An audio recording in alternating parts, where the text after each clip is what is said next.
Hello, my name is Austin Shadle, and welcome back to the Life Endurance Podcast, where we explore methods of unlocking your true potential in the greatest endurance race we all partake in, life.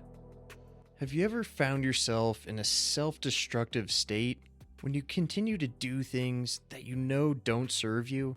Like eating poorly, sleeping too much, drinking too much, maybe even self-harm? Ultimately wasting your time, energy, and health despite being fully aware that you are harming yourself and dragging yourself deeper into an emotional pit. Despite the progress I've made and achievements I've accomplished, I realize now that I still have very self-destructive tendencies. A lot of people tell me when I'm talking about my goals and what I'm trying to accomplish, "Oh, I need balance in my life though." And while I do need to be sure I work in enough enjoyable time, I know myself, and the saying, idle hands are the devil's playground, definitely applies in a self-destructive manner for me. And the sad thing is that our current reality is primed and ready to fuel self-destructive tendencies. Easy access to satiating food, easy access to any content you can imagine with the internet. Even the lowest standards of a home in modern society greatly outperforms most of our history in terms of comfort. So how do we fight back against a world that promotes self-destructive tendencies? I think there are two pieces to the solution. The first is an understanding of habits and how they form, which will be covered in the next episode. And the other important component is having an objective.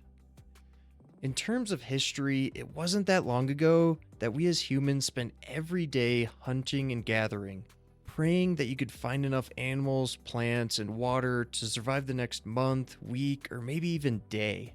Our internal wiring isn't that different from our ancestors, and we are meant to operate with an objective.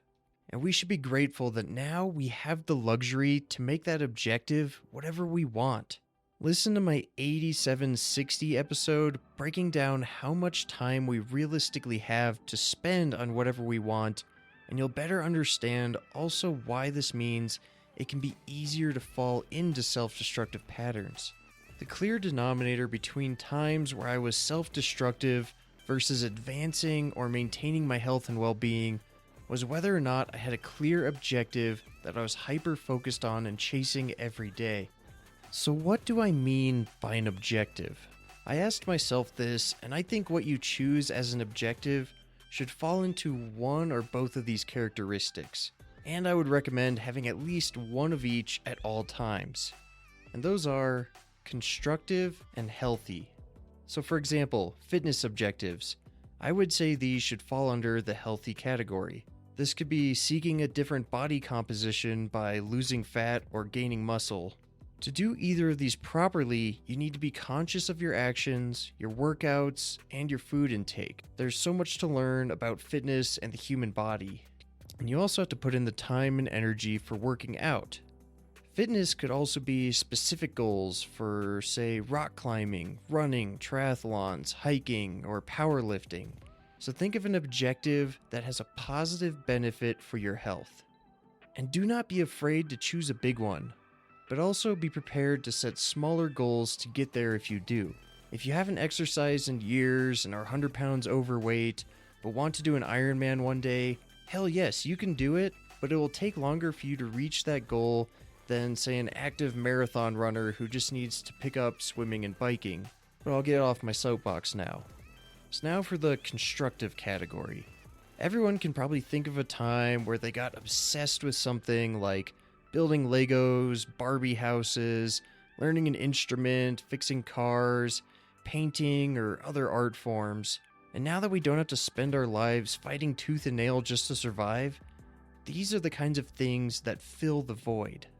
Pick something constructive with clear markers of progress and success, something you can feel proud of when you accomplish it.